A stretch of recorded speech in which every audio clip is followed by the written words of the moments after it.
2025 yılının Aile Yılı ilan edilmesiyle birlikte, ailelerin danışmanlık hizmetlerine erişimini artırmak için yeni bir adım atıldı.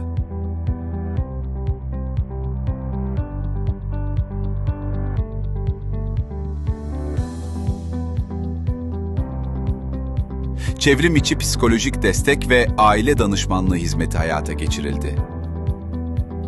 Bakanlığımız uzmanları tarafından hizmetler ücretsiz olarak sunuluyor.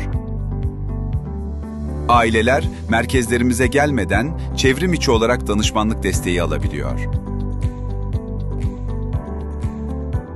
Aile içi iletişim güçleniyor. Pilot uygulama 7 ilde başlatıldı.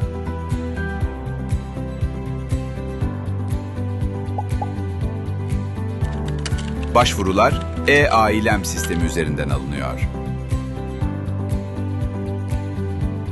Güçlü aile, güçlü toplum. Ailemiz, geleceğimiz.